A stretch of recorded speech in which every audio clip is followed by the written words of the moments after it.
السلام علیکم ورحمت الله وبرکاته. ملګرو زم عزلات مخزال امید دی چې خبر جوړ دی. ورونو نننۍ ویډیو چې موږ کوم د بلوچستان د کویلکان د هغې مزدور په باره کې ده، کوم چې د شانګلې نه ځي او هلته کې په خپلو بچو دپاره په زرګونو سوونو فوټه ښکته خپلو بچو دپاره حلال رزق ګټي. بدقسمتي د شانګلې دا ده چې یاره په شانګله کې څه روزګار نشته دی، په شانګله کې غربت سیوا دی. خو نن په روم کې چې کومه پېښه د شانګلې هغې مزدور ته راغله هغه دا ده چې یاره په 2002 کې 100 روپۍ ریټ و، نن په 2022 کې هم د کویلکان د کویلې د بورۍ هغه 100 روپۍ ریټ دی. د شانګلې دغې مزدور د هغې دپاره احتجاج وکړو، کار ته نه کوزېدل. نو د بلوچستان هغه ظالمان خلک راغلل، ما ته چې کومه اطلاع میلاو شوې ده د هغې مطابق ما ته یې دا ویل دي چې یاره ټوپکې مشینان دا یې راوړل، هغوی د دیرو نه بهر کړل. واپس د کور خلک به هم په دې انتظار وي چې څوک به وایي چې ورور مې تللی مزدورۍ دپاره پیسې به راولېږي، څوک به وایي چې پلار مې تللی مزدورۍ دپاره کویلکان ته سخته به تېره کړي پیسې به راولېږي. خو نه، داسې نه ده، ځکه چې هلته کې حالات بلشن شوی دی.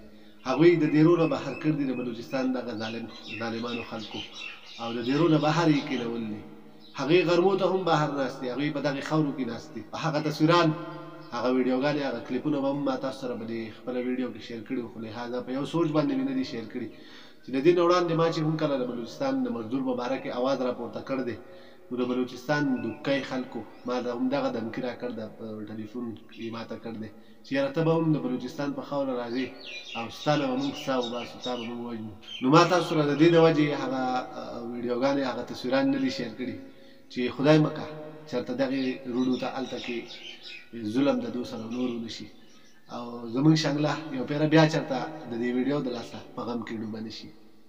په ټیکهدار لیست کې 42-43 بهنونه دي، د هغې ټول خلک بهر ناست دی، د دیرو نه یې بهر کړي دي او جبرن زه به دا ووایم چې په هغوی باندې دغه مزدوري کوي. دغه مزدور چې کویله کني، کویله راوباسي، کویله ډکوي، د هغې ګټه د چا ده؟ هغه د ټیکهدار ده، هغه د هغې ځمکې د مالک ده.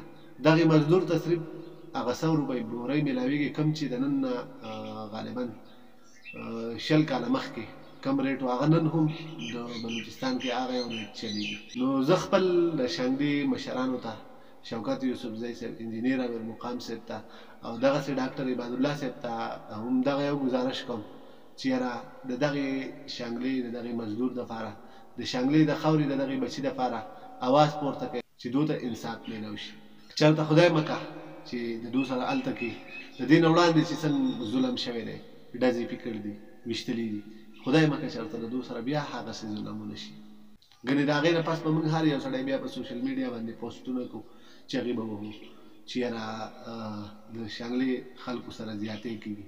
نو لهذا دغې خپلو مشرانو ته زه وایم چې په اسمبلی کې د دې لپاره اواز پورته کړئ، لاړ شئ هلته کې د هغې خلکو سره خبرې وکړئ، لاړ شئ هلته کې به هم چېرته سیاسي مشران وي، له هغوی سره خبرې وکړئ چې یاره دو له کم سے کم دا مزدوري لږه بړاو شي، ځکه چې 20 کاله مخکې کم ریټ و د کویلې او 20 کاله پس هم هغه ریټ دی.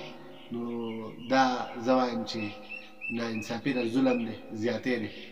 نو دغې خپلو مشرانو په خدمت کې هم دغه یو ګزارش کوم چې یاره دې د شانګلې خلکو ته د انصاف میلاو شي، دوی دپاره څه کوشش وکړئ، لاړ شئ هلته کې د هغې ټیکهدارانو سره، د هغې کمپنیانو والا سره همدغه خبره وکړئ چې یاره د دو دا مزدوري دوی بړاو شي. ګنې دغې اجدادان به څو د کویلې، څو د دیرو نه بهر ناست وي، څو پورې به دغې خاورو کې ناست وي، څو پورې به د دو سره دغه ظلمونه کېږي. یو شارټ شانتې پیغام مې در سره شیر کوه د هغې بلوچستان د دغې مزدورانو په باره کې، کوم چې د دیرو نه یې بهر کړي دي او دغه ظلم، دغه زیاتې ورسره روان دی. زه د دغې خپلو مشرانو نه هم دغه یو امید ساتم چې دوی به د دې مزدورانو، کوم چې په کویلکان کې مزدوري کوي، د دو دپاره به د دغه ریټ، دغه مسله چې ده دغه به حل کړي.